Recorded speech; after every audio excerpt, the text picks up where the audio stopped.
screw them up? Like, am I doing this right? Like, That's every parent. Every parent I've ever talked to about homeschooling. Everyone's worried. Am I doing enough? Those are the buzzwords. Enough? Are they behind? yes, And am I going to screw up my kids and ruin their entire lives? exactly. And it really doesn't go away. Like, I homeschooled K to 8, and the entire time I was like, I am messing this up and ruining their lives. 100%. Like, pretty sure. I always say, like good parents don't worry about whether they're good parents, or bad parents don't worry about whether they're good parents. Good parents worry about Wow. whether they're good parents, right? Wow. So it's like, it's just part of the process that we worry Yeah. constantly whether we're doing a good job.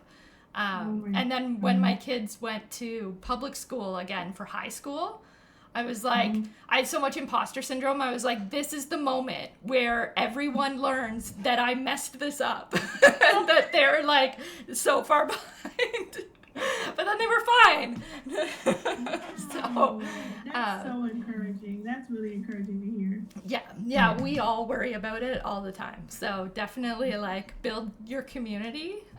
So it won't make you stop worrying, but at least you'll know that you're not the only one. I'm not the only one. I Yeah, love that. absolutely. Thank you. Yeah. I appreciate that. Right. How about you, Marina? I've been homeschooled. This is our 4th year homeschooling. Nice. Wow. The first couple of years, it was like, you know what I mean? But I just never found a groove for her. Mm-hmm. And I was up at like at 2 o'clock in the morning looking for neurodivergent things for kids. And I found Schoolio, and it was like, thank you, Lord. And so I told her all about it. We haven't started yet because her school doesn't start. We are in a co-op. It doesn't start till next Wednesday. And I told her next week we'll start school. But I've been getting these emails, and it's like I'm on the right path. And I was telling her all about it, and she was like, thank you. Oh my gosh. And so I don't know. That's And awesome. the first year was hard. It was very hard because she was young. And I just didn't realize we were with CC, classical conversations, where you were singing and everything else. She was getting it, but she really didn't like it. So we Right. did it for 2 years. And then last year, I kind of modeled together some stuff. We did Liberty University, hated that. Oh. And so we have a co-op. So now I'm looking forward to actually doing Schoolio because I think this will be something that she likes because I'm going to have her pick the classes she wants to do. She's in 6th grade. That's I'm going to awesome. have her pick the classes. What do you want to learn? It'll be fun. So That's great. I always did that with my kids. Our rule was I pick math and language. You can pick science and social studies. right, So, because if I let them pick math and language, they'd just pick nothing.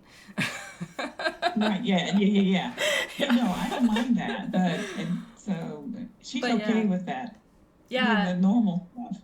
And mine are 2 years apart, so we did a lot of science and social studies together as well, where it's like, let's just both do all of it, and like I always tell people, like, don't feel like you have to be put in the box of grade level. And Right, a yeah, lot no, of I our told her that. courses have grade ranges on them, so it'll say like 4, 5, 6. Right, And it gives you an idea of like the age range that it's written towards, like whether this is right, written like it's talking to little kids or middle schoolers. The language is a bit right, different, the activities are a bit different, but you can right, certainly put them in any class, and just you right, can either alter the activities as needed. If it's like my son, when he was 8, so 2nd grade, he wanted to do the middle school entrepreneurship course because he wanted to have like not a lemonade stand, but like popsicles. He sold popsicles at soccer games. So so you can just, if the activity is like write a paragraph, you can be like, you know what, how about you write 2 sentences and draw a picture or something like that, right? You can just alter the activities, or you can just skip the activities. If they just want to learn the information, they'll just learn it on their own, right? So you can just let them watch the videos. So yeah, definitely, if something says like Alonta, if something says like third grade and you want to do it with your second grader and kinder, you can do that. You just alter the activities so that it suits wherever they're at, right? Yeah. Well, So. I do know that she doesn't grasp math. So although she's in 6th grade, she's still having to do like 2nd and 3rd grade math. I like the fact that it says levels. It's a level type thing. So she doesn't realize that the math she's doing is like 3 grades under what, I don't know. Someone said that today in the Facebook group. They were like, my son gets upset when he can see what grade it is. And I was like, where can he see what grade it is? Because I didn't think you could see that anywhere on it. So I have it on my list to go investigate. I'm like, where can he see this? Unless they're in the parent portal.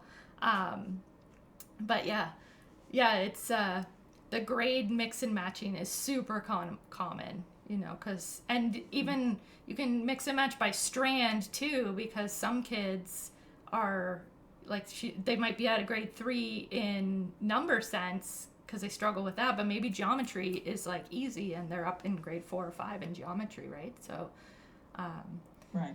Yeah, because my daughter is dyslexic and I always say it wrong, dyscalculia, which is like dyslexia for math. And one of the hallmarks is that they're always lower in numeration than any other strand. So we are always like grade 4 in numeration and grade 6 in everything else, and as she went through. So yeah, so good to mix and match for sure. Well, that's good to know too, because I was worried about it because she's okay with like her number sense, but when it comes to other things, she's not okay. So it's nice to know that I don't have to be as low in the number sense as everything else. You know what I mean? Yeah. But I'm still going to assess her. Yeah. I'm doing the assessments. I'm going to assess her and see where she is so I can fine tune what to teach her. Yeah. Because that's always been the hardest thing. Great in English, great in social studies, great. I mean, very, very creative. But when it comes to math, it's almost like a full stop. You know what I mean? Yeah, especially when you get over like 4th grade, it starts being way more conceptual and less like literal, where you can be like, let's go do this with blocks.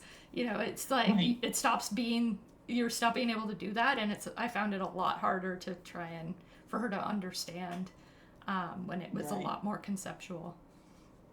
Right. But yeah, the assessments are good. They're split by strand too, so you can see for each strand. All that. Yeah, and then they're always like way ahead in financial literacy too. It's like turn it into money, and all of a sudden it makes sense. Exactly. Yeah, definitely. So I can share my screen and show you guys what we were going to talk about today.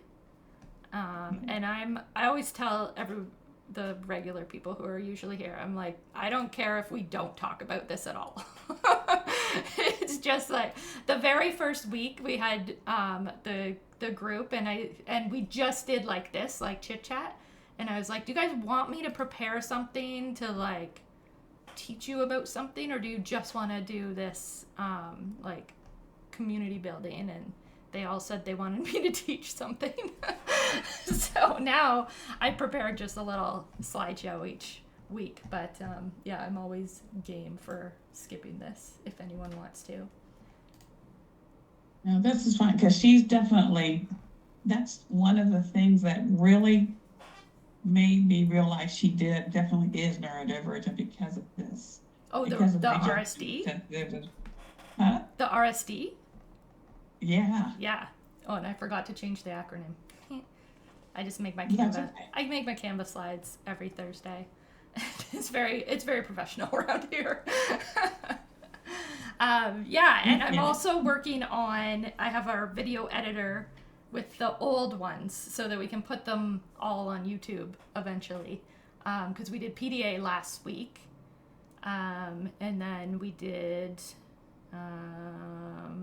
Forget what we did the week before. Motivation, I think. Like motivation and dopamine, how that regulation plays. and we did public school burnout, and stuff like that. So, well, eventually, one of these days, we will get them on the YouTube channel. But yeah, so we talked about PDA last week, which sort of led into a conversation about RSD, because they're kind of similar. So RSD, really rejection sensitive dysphoria, it's this phenomena with neurodivergent people where they have this really intense emotional reaction to criticism or rejection. So it's really hard to describe to people who are not neurodivergent, because everybody feels crappy if they get criticized or rejected. Like, it never feels good. But it's like this really intense, like almost like a physical pain. And it can be over real or perceived criticism or rejection. And it's like so sensitive that what a neurotypical person might feel really crummy because they got fired, a neurodivergent person might feel that same level of stress and discomfort from like something very small, like, oh, I found a typo in your work, you know? So it's really hard to describe, but it's a pretty common phenomena in neurodivergent people, so it's worth understanding in your kid for sure. So it usually shows up as intense anxiety. So you learn really quickly how bad it feels when it happens, and then you get really stressed about not having to feel that anymore. So it's like worrying excessively about whether people are judging you, about being rejected or criticized. Can be anything to like obsessing over what to wear, because it would be literally the end of the world if my friends made fun of this, you know, those sorts of things. And then of course, like when they do feel rejected, then they can get like signs of depression where they're really down. They can get really like hard on themselves, right? So it's like, I found a typo in your work. And it's like, I am the worst writer ever. Like, this is terrible, you know? So we hear that a lot from kids, especially when they're doing their homeschooling and their schoolwork, and they're, you know, like, they make a mistake, and then it's, I'm terrible at math, you know, or I'm so dumb, or I can't do anything right. That's sort of like, and you can sort of tell it's RSD in your neurodivergent when it feels like, that escalated really quickly, or it feels like that was such an overreaction to how small that was, then that's probably RSD. And then anger happens a lot too. We find this especially with boys, but with boys and girls, getting really angry, getting really frustrated.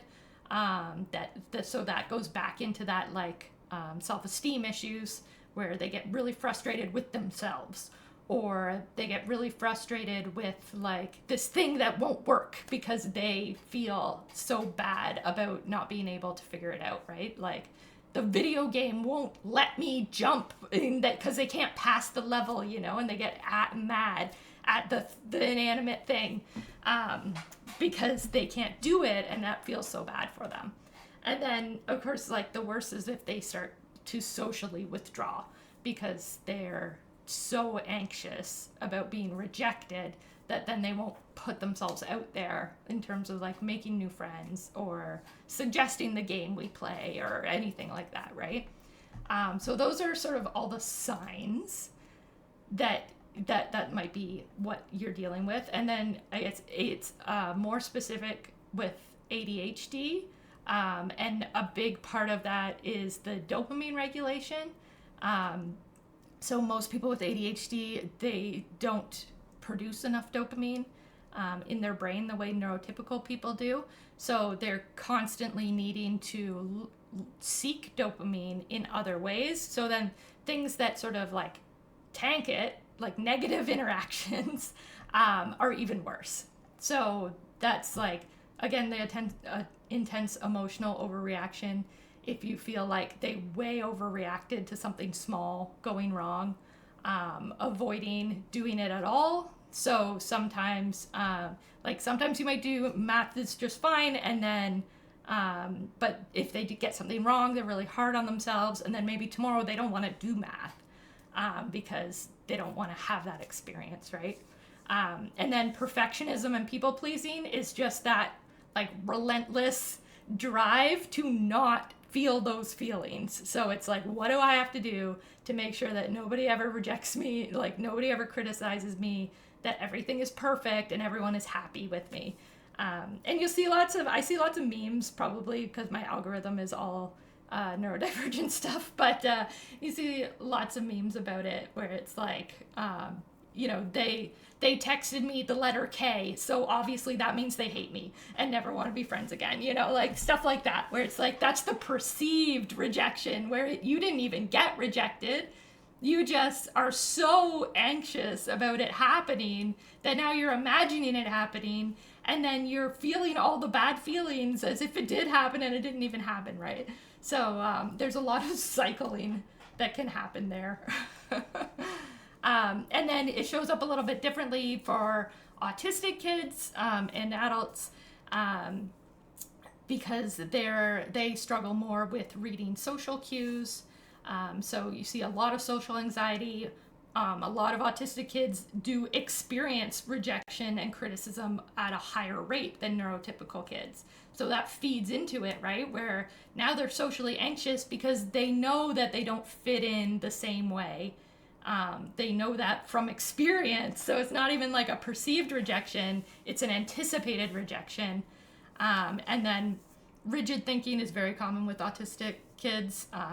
So they get very distressed when things don't follow the plan, or the typical routine, or what they thought was going to happen. So all of that, and if it goes a little off the rails, they can start feeling those like rejection or criticism vibes, especially if they feel like they caused it to go off the rails. And then they're more prone to meltdowns and shutdowns, as that just like emotional overload. And they struggle obviously with change in any form, even sometimes when it's good change, right? We'll see our autistic kids struggle even if we're doing something really fun, but it's just not the normal routine. They can still get overwhelmed. So hyperfixation comes into play. Both ADHD and autistic people can hyperfixate. And that's just that intense focus. Usually we get into like hobbies or we're really into dinosaurs, or we're really into dragons, or we're really into whatever. It's usually more like a hobby or an interest, but with RSD, you can hyperfixate on the problem.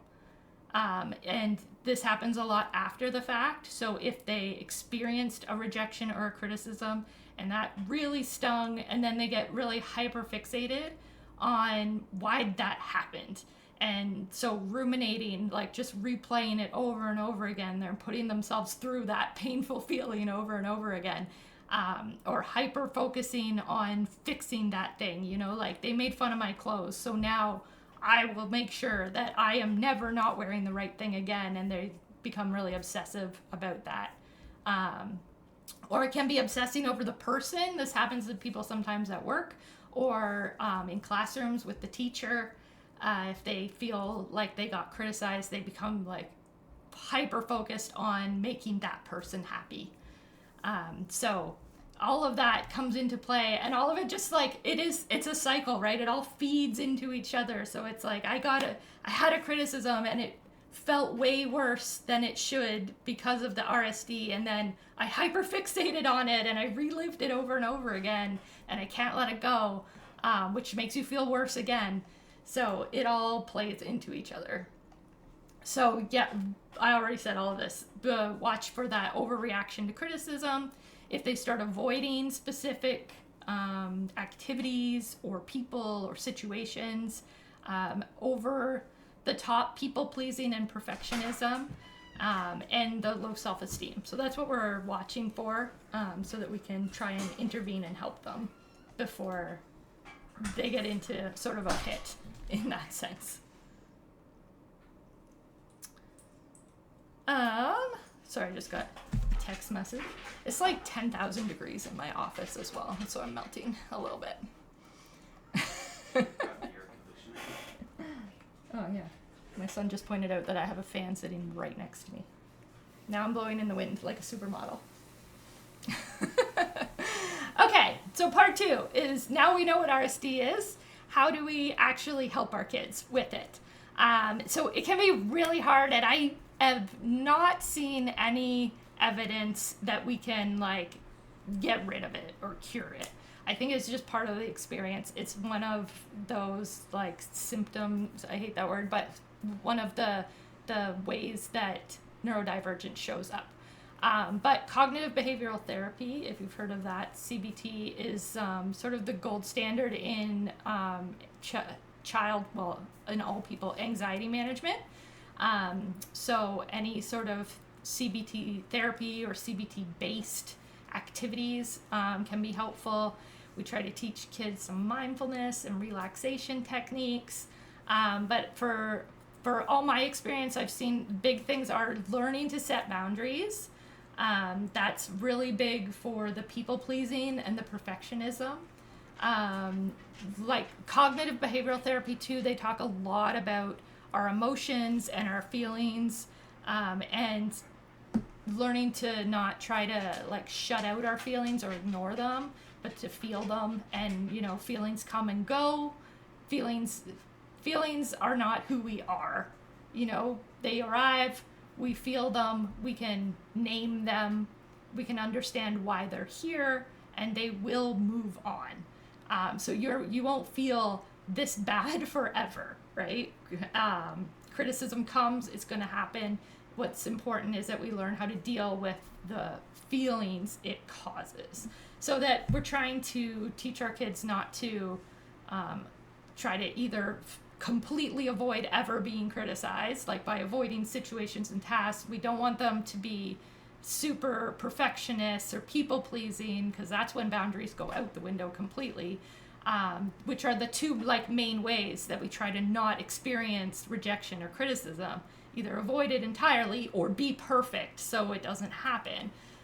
So we can try to combat a lot of that with the idea of like understanding that it's normal to feel the way we feel, that it's part of the process, and just helping them with that like self-compassion, growth mindset. I can't do this math yet. Like yet is what we add to every negative sentence, right? Like so we can say, I don't think there's anything wrong with just banning being mean to ourselves in general. So you can't say I'm dumb. You can say I don't know how to do this yet. But you can't be mean to yourself. We don't let our kids be mean to anyone else. Why would we let them be mean to themselves? And growth mindset is all about like that. I don't know how to do this yet, and the idea that my brain is a muscle. And we tell kids, if you wanted to get stronger, and you lifted a pencil repeatedly, would that help? No, that won't make you stronger. If you tried to lift a car, would that help? No, that would like break your arm. So you need something that's heavy, but not too heavy. If all you ever do is easy tasks that are already good, like that you're already good at and are already easy for you, your brain won't get stronger. You're lifting a pencil and trying to get your arm muscle stronger. So we need things that push us, that are heavy, because that's how we grow the muscle that is our brain. And that's that growth mindset where it's like, yes, this is hard, but it's not too hard for you. And we can do that a lot with homeschooling, right? Because in public school, they might have things that are too hard for them.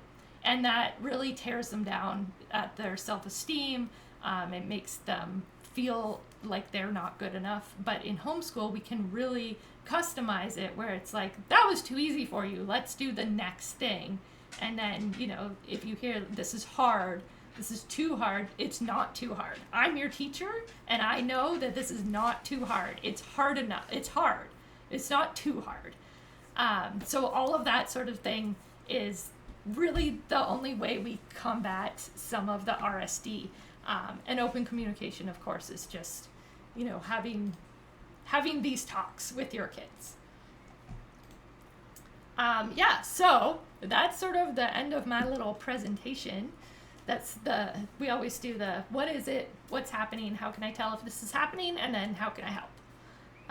So if anyone has questions or like a relatable story you would like to share or anything like that, the floor is open. You guys are just 2 today, so you get all the attention.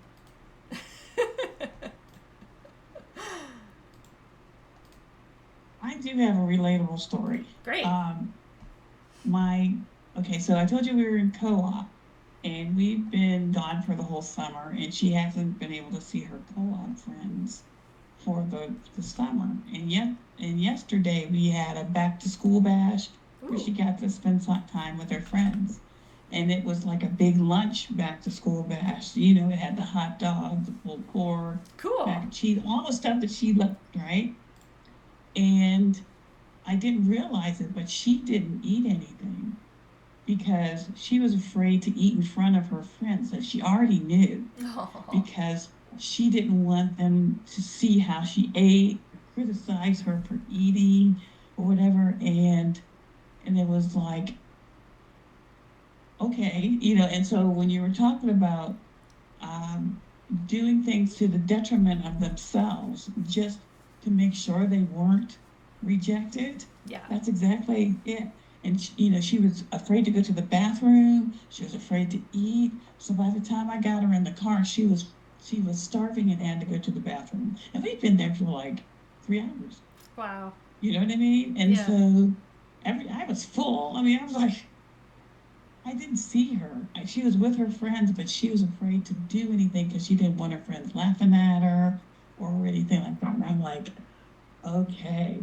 So that helped me put those 2 and 2 together, because I was trying to figure out, why would you do that? But I'm learning. This is the first time I've learned about it, and I'm like really connecting the dots on her. And so that was a big one, because she knew all these guys. Yeah. She's been with them for a whole year. They already liked her. You know what I mean? They weren't going to criticize her, but she was afraid that they would. Yeah.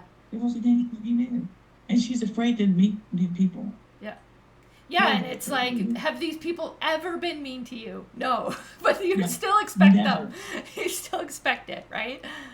Well, do you eat lunch with them? I said, did you eat lunch with them last year? She goes, yeah, lunch is one thing, but this is another. And I'm like, okay. Yeah. Another situation, Yeah. Hold on. Yes, dear. What? Hold on. No problem.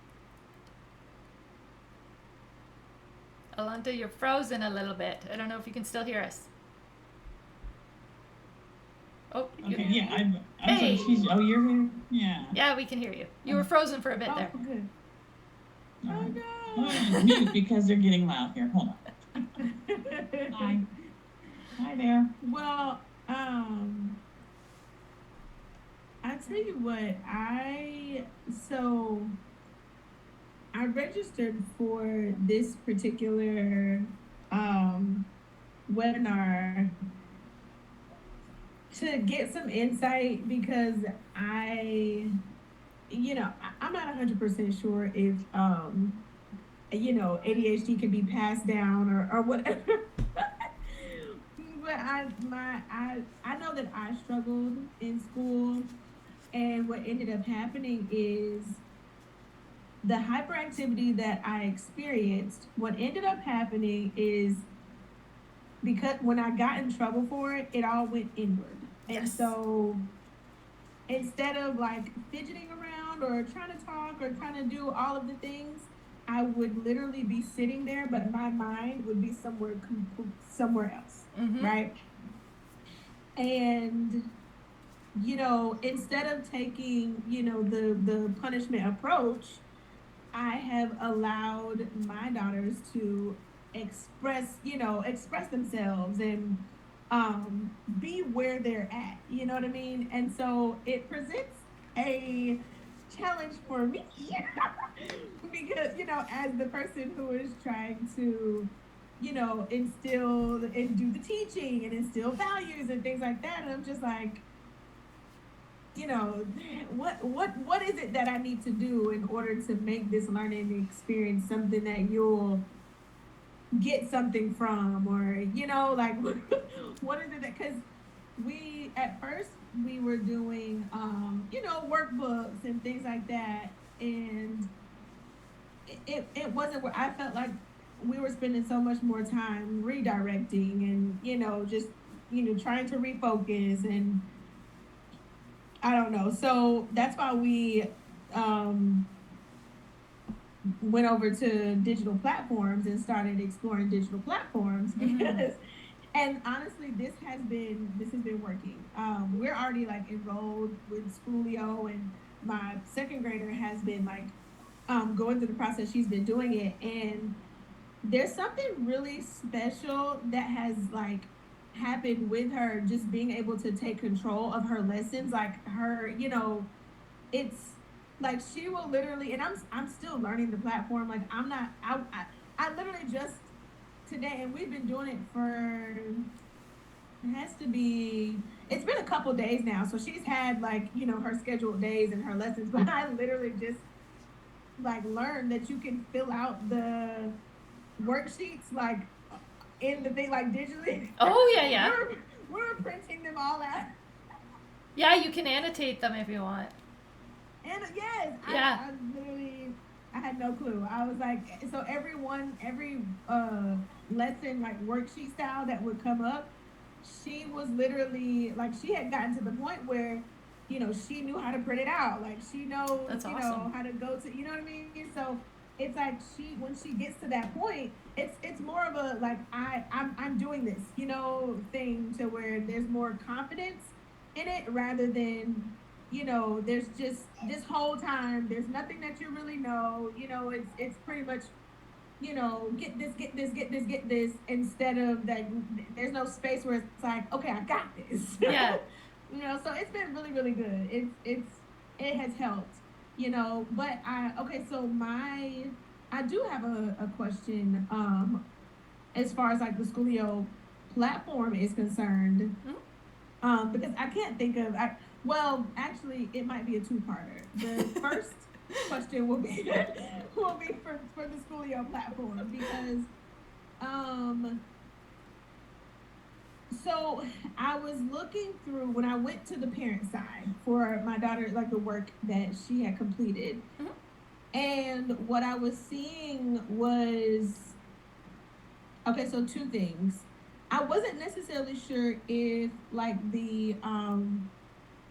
if the grade that she was getting, or the assignment that she was getting, if it was something, if it showed up as a, like you were supposed to put the answers in, or if like the worksheets, I'm not 100% sure. I don't know if like the worksheets, we were supposed to put or she was supposed to put the answers on the worksheets, and then that's where the answers were coming from, or if there was like an actual assessment where she was supposed to click the correct answer, and she probably just didn't know it. Yeah, like there were a couple of the social studies. Obviously, we know that the subjects that they well, for mine it's all of them. They're like, if we could just do without school altogether, we'd be great, But I think it was like social studies and science, where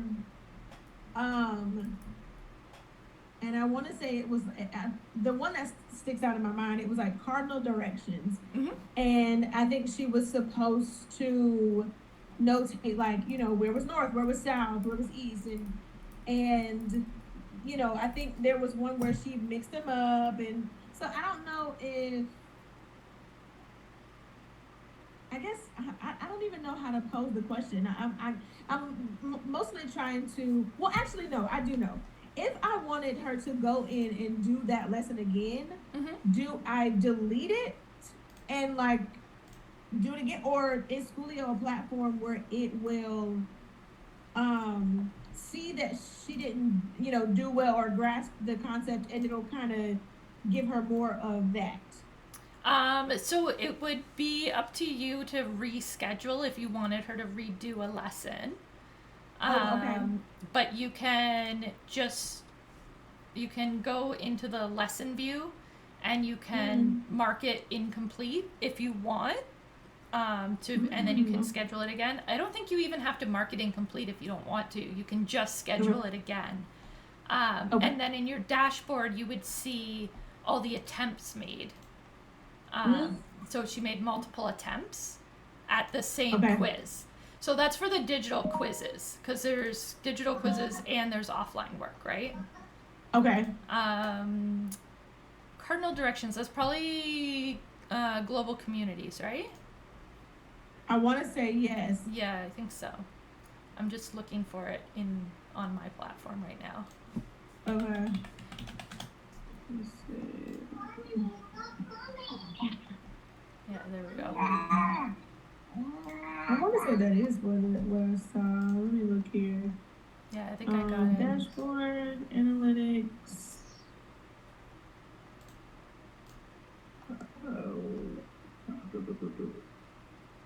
I think this is it. Oh, I see. Cardinal directions, yeah. So when you're in a lesson, like when she's in a lesson from her portal, it's the video. And then if there's a digital quiz, there'll be the digital quiz. And this is the grades that go into your dashboard from the digital quiz. Okay. So this is probably what she did, right? Select the part of the compass that shows south. Oh my gosh. North. Oh, okay. This makes so much sense. West. There we go. I'm passing. So some of them, the ones I just did, they're going to be marked correct in the dashboard. This type of question, so because we're a blended program and we try to still bring in elements of critical thinking, opinion, and research-based questions, not all of them the system can answer, right? So this one, come up with a memory trick for the cardinal directions using 4 words that start with NESW. So when I was teaching in a classroom, we were like, never eat shredded wheat was when we were kids, but my kids were like, what the hell is shredded wheat? And so like when I taught 3rd grade one year, and they did never enter Shrek's washroom. That was our acronym. So the idea here is like, if she's heard of never enter Shrek's washroom, she can put that in, or she can make up her own thing, right? But whatever she puts in here, the system can't grade it as right or wrong, right? Because this is totally creative, up to her. Okay. So that one, her answer will still go into your dashboard. Okay. So if she clicked restart, she would do the whole quiz over again. So if she wasn't happy with her score, because a lot of kids want their score to be brought up, or if you say like, I want you to keep trying until you get 80%, like some parents, we say like, we want a passing grade. So totally up to you. If she restarted, then all the attempts would show in your back end. And then if you want to do the offline activity as well, then you're going to have your printable. Oh, got it. So, she did this one, and I was so impressed. Like she went to her room, and she's like looking at the map, and she's awesome. Doing all the things, and she labeled it, all the spots she labeled it. I'm like, I'm so impressed. Good job, girl. That's so good. Positive reinforcement. But okay, so that gives me a good overview. So it's not one of those things where she was supposed to put it in the, like, that was a quiz type assignment. Yeah, so all of the lessons will have either a digital quiz or an offline activity, or both. Like this one has both. Okay. So sometimes the worksheet is really just the same as this one. So it's just like an offline option rather than a different worksheet. That happens the most often in math, where the quiz is essentially the same. And then some things have no quiz because they're fully offline. It's like a science experiment or an art project or something like that. And then as long as she's clicking complete mission after she's done, then it gets marked complete in your background. Got it. So then we can go to the dashboard and we can find that.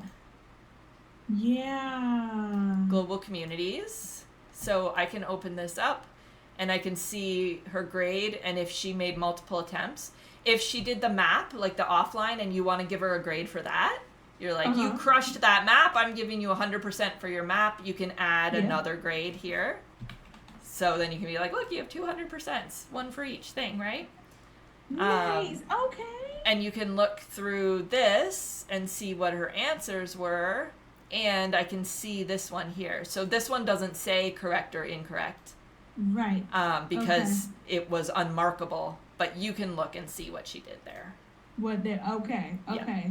And then some of these ones, if you see these ones that just say add grade, that usually means there was no quiz for that one. Okay. So this Mayan one, I'm pretty sure it's a map or something that they're doing offline. So you can add a grade for that if you want. And it all depends, like adding grades just depends on what state you're in and what your reporting rules are. Like where we are, we don't have to report anything. So if they did offline stuff, I never bothered putting the grades in. It's really just for your own records if you want to. Okay. But yeah, so you'll be able to see that. Yeah. Oh, that's perfect. That's perfect. Okay, so one other question did pop up for me. As far as like learning environments, do you have any insight? What's wrong, baby? What is it? Oh my goodness. You've got, okay, I'll make it quick.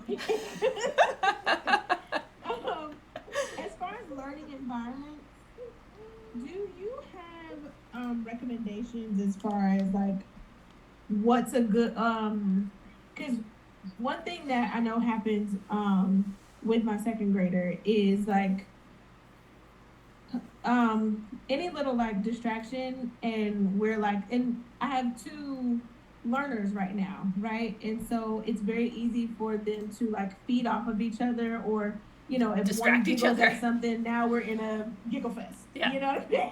And it's hard to focus back in. So like would you, I don't know, do you have any insight on like, you know, should I stagger them or like teach one at, you know, at one time and then one at another time, or, you know, have them separate, or like what, do you have any insight? And it's okay if you don't, but I figured I mean, to ask. It really varies by kids, and the longer you homeschool, the more you get to know what they like. Yeah. Like some kids like having music playing because it just like helps them with a bit of that fidgets. Other kids, that's too distracting and they need quiet. So oh my gosh, I've noticed that with mine. Like my second grader, if she can have a jam in the background, because she'll do it herself if there isn't. She's like she's like yeah. you know, that's the work. But then I know I dropped it, or let me see. Where did it go? But yeah, my pre-K, she's like, that's too much noise. Yeah. If there's music going, right? So they're definitely different in that. Yeah. Way. So you might have to separate them sometimes just so that they can each have the learning environments that's best for them. But I mean, it's also like, we always try to cater the environment really perfectly for them, which is lovely, but they do have to learn how to work in a non-ideal environment sometimes too. So I think it's okay if you like I used to take my kids, they would just be playing, and I would be like, okay, you know, Gavin, you can keep playing. Grace, you're going to come do your reading with me. So we would just, her and I would do her reading lessons, because she is dyslexic, so she had an entirely different program than he did. And that was one thing where they couldn't do it together. They were on different levels. Same with math. So I'd be like, you're going to come do your reading lesson. Gavin's playing, all good. Whatever Grace needs for her environment, we could have like, here's a fidget, here's some music, let's get it done. And then when she was done hers, and it's great to break up the day a lot, right? So it's like, we do 20 minutes of reading, you're all done, you can go play. Gavin, your turn. and then he Okay. comes and we do his math together. And he wants it quiet, so we turn the music off, and we can do, so they can each have their own ideal environment. And then sometimes if we're doing science together, it's like, okay, both of you guys come on, we're going to do our science today, and it's music today, or it's not music today. So they get a little practice with doing what's not ideal for them at the same time. Makes sense. And we try to do it fair so that everybody feels like nobody feels like they're constantly accommodating the other one, right? Right. And the idea of like sometimes we compromise, which especially for autistics is very hard, where it's like sometimes we bend a little bit for the people around us. So stuff like that. And I think it's awesome that your daughter's taking so much ownership of her learning already. She loves it. Because that's amazing. That's 100% her thing. She's very independent. She's been that way for as long as I can remember. She's only 7, Very independent, very headstrong. She's like, if I can do it, just let me do it. You know what I mean? Like, you don't have to hold my hand. That's great. And they don't, like, in school, they have a tendency to, like, learn a little more learned helplessness, right? Where it's like, you can't make any decisions without asking permission first. You can't even decide when you use the washroom. Like, it's up to the grown-ups when you use the bathroom, which is pretty condescending, for one. And it just teaches them to ask all the time for everything. And it sort of gets rid of that independence. And in school, like, they don't have any choice about what they learn or when they learn or where they do it. Like, if she wants to take her map and go to her room and have privacy, then it's like, you do you, girl. Why not? Right. You don't have to sit in a room of 30 kids and do this under the fluorescent lights if that's not what's working for you, And it teaches her to have a standard where her expectation is that her needs are important and that she can learn in the way that works best for her. Yeah. So I think which that's is amazing. 100% the thing. Like, as she grows up, it's like, you can make that choice. You know what I mean? If you decorate your office the way you want to decorate it, or you know what I mean, or whatever. There is that choice. So it's like, why not go ahead and start building that muscle right now? Yeah. Mm-hmm. So many of the kids who leave public school, like when they're a little bit older and have been in more, the parents are like, I want them to get to pick what they learn. But when I ask them what they want to learn, they just say, I don't know. I don't know. And it's like, it's just because they've never had the choice before, so they've never really thought about it. Literally, like, I have this choice is always made for me. I have no idea where to eat. Yeah, exactly. What do you mean, what do I want to learn? I don't know. Like, I've spent the last 5 years learning that learning sucks, because I have no agency, I have no choice, I have to go here, I have to learn what they tell me. And that's where kids are like, I hate learning. And I was always like, you don't hate learning, you hate school. Right. Oh my gosh, I love that. That's exactly. Yeah. Oh, that's exactly right. So it's great that she's showing so much ownership and responsibility already. Yeah. Awesome. Yeah. It's I love it. It's a gift, and I saw because same here with the algorithm. My algorithm is 100% catered to parenting, all the things. And I saw a meme, it might have been yesterday or the day before, and it was like, do I want my kids to stick up for themselves? Absolutely. But do I enjoy being the training ground? Not at all. We want to raise our strong-willed girls, but we have to raise our strong-willed girls. We literally have to be in the thick of it, and it's like, oh my gosh, sometimes I just want to just do it. Yeah. I don't want to have that because I said so parenting, but right now, just because I said so, I don't want to answer another question as to why we should be doing it. Yeah. And you'll find, like, as the little ones get older, too, that you learn more about how they're different in the way that they learn, My son was, like, such a make sure he can't hear me. He's upstairs in his room. He's 17 now, so he doesn't care.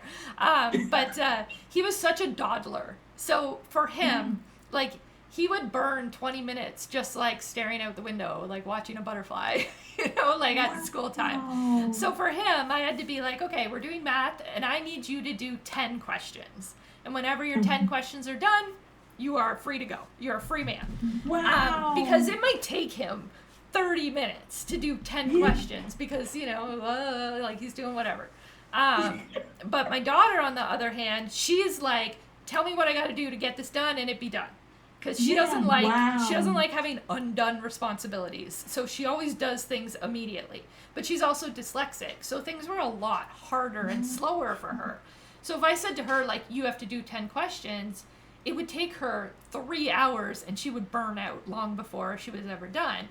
But I know she's going to crack down and work on it as soon as I tell her to. So for her, I would be like, you have to work for 20 minutes.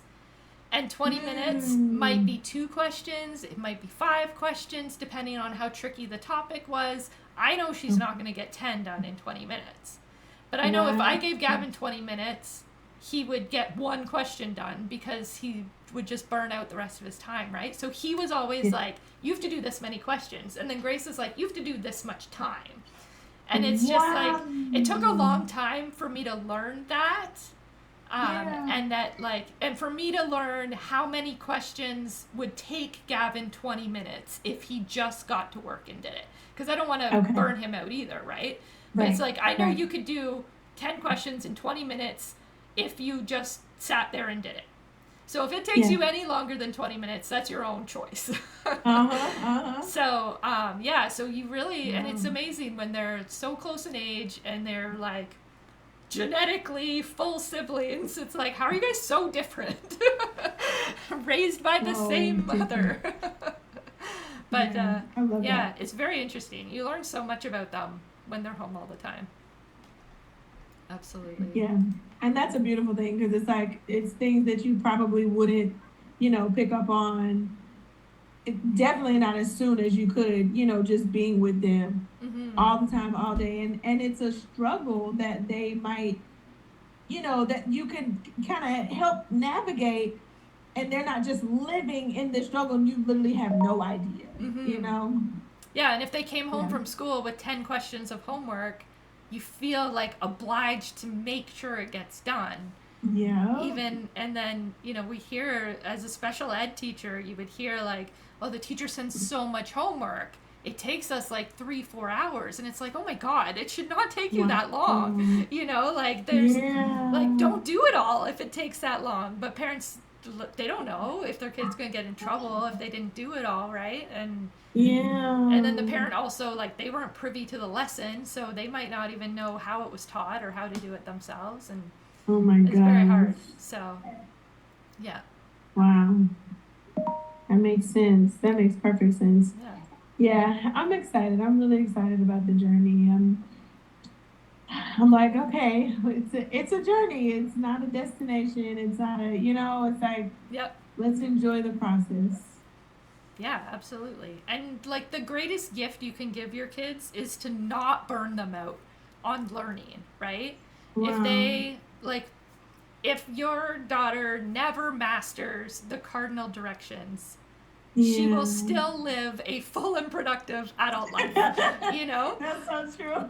But what she is learning of value is I can figure this out. I can learn how to print a document all by myself. And I'm 7, and I know that I will learn better if I go to my room and shut the door and my baby sisters are blocked out and that I can concentrate. And like, that is so much more valuable to her whole adult life than knowing the cardinal directions. Like, we live in a day and age where you can literally learn anything you want to know in a moment. Oh, so my goodness. The fact that you haven't memorized your cardinal direct, like, I don't know east from west. When people direct me, they're like, you go 3 blocks south. I'm like, I don't know what direction that is. What like, even is that towards the Pizza Hut or away from the Pizza Hut? Like, I don't know.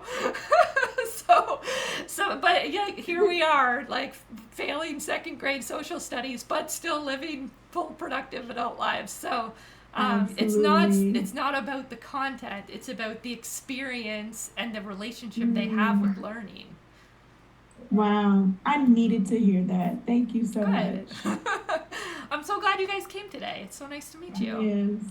Yes. It's been awesome. Thank you. So this is an every week thing, like, and it's different topics, like different, topics around neurodivergence and things like that. Yeah, so every week I make a few Nice. slides, and like if there's anything that comes up in our conversation that's like we should talk about that, like the RSD we talked about last week, so I was like, I'll do that this week, sure, why not? So if there's anything you That's guys so like good. want to learn about specifically, I can always take that topic for the next week. But yeah, we just sort of do this, a few slides, and then just chat. That's awesome. I'm awful. I'm like a resource junkie right now. I'm like, give me all the things, please. And just to feel like I have a little bit more of an understanding of what I'm doing. Yeah. And Yeah, you'll this helps. ADHD hyperfixate on homeschooling, and then you'll know Oh, everything there is to know about 100%, homeschooling. 100%. Yeah, that's what I did.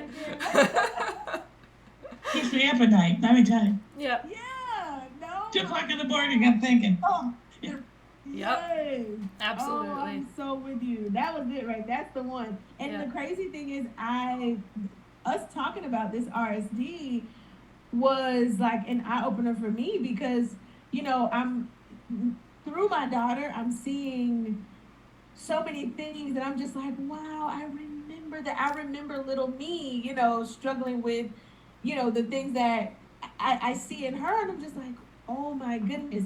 And how it, played out into my adult life, like being extreme. I mean, I was so overly, and I was a really, really gifted.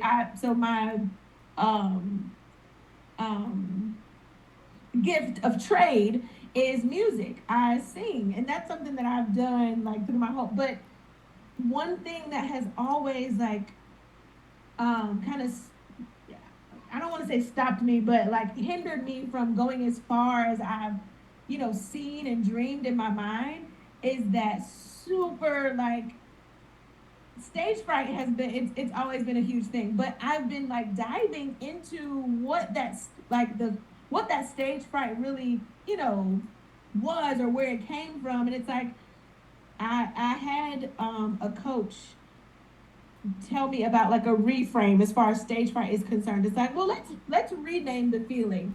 Let's just say you're excited about this performance. And while that was it was helpful, it doesn't really hit the nail on the head for what the actual it's like, no, I'm scared. I'm not actually excited, I'm scared. And, That's what it's like. Let's gaslight ourselves into not feeling this feeling. right. You're not Like, scared, no, you're excited. I'm Come actually on. terrified. Yeah, and it's fully centered around like whether this audience is gonna dig me, like Right. I know once I get into it, sure, it's gonna be amazing, it's gonna be fun, but it's that initial like, are they gonna like it? You know what I mean? Or am I gonna be able to handle it if they don't, or if I have to recover from, It's a fear of rejection and knowing yourself and how much rejection hurts. RSD is like, I'm not good at brushing it off my shoulders and carrying on. Exactly. Like this is And going just to picking destroy myself me. up. Yeah. So then you're way more exactly. afraid of it happening. Yeah. 100%. 100%. And I'm playing, I mean, I have full-length movies that play in my head. I'm like, I can see it. I can see it happening. I know exactly what's about to happen. Yeah. And then you're reacting to something that you made up. Literally made up. Yeah. Literally made up. And Yeah. it's never as bad as, you know what I mean, as what it is when you actually do it. It's like, oh, that wasn't so bad, but those thoughts leading up to it will fully make you feel like I'm going to die. I'm going to pass out on the stage. My life is over. Absolutely. Yeah. Oh, Awesome. Yeah. This is really good though. This is really, really good. I'm like, my parenting my kids has been such a healing experience for me, honestly, Yeah. because it's like I see the things, and it's, man, it's like, and then sometimes I'm able to, the same thing, I have to remind myself that there's a little, the same things that I tell my kids or when I'm encouraging them, there's a little me on the inside who needs to hear that too, you know, Yeah. in moments where I'm just like, man, you didn't like that, did you? I'm like, no, I didn't. Yeah. Yeah, you get to be the grown up that you needed when you were that kid, right? Yeah. Yeah, That's awesome. absolutely. So Thank good. you, Lindsay. This has been amazing. Awesome. I'm so glad you guys enjoyed it, and hopefully we'll see you back. Absolutely. Awesome. Oh yeah, Absolutely. I'm gonna be a repeat. Great. Yeah. That's how we build Absolutely. community, right? That's how we get to know each other. Yeah. Fantastic. Absolutely. All right. Well, if you guys need anything, if you have questions like around the platform or anything as you're getting started, you can always reach out. There's a million ways to contact us. We're always around. I have no Awesome. boundaries, so you can always DM me on socials and stuff Yeah. like that too if you need help. Love that. Thank Awesome. you so Yeah. much. All right. Great to see you guys. Have a good All right, night. thank you. Bye. Bye. Have a Bye. wonderful evening. You too.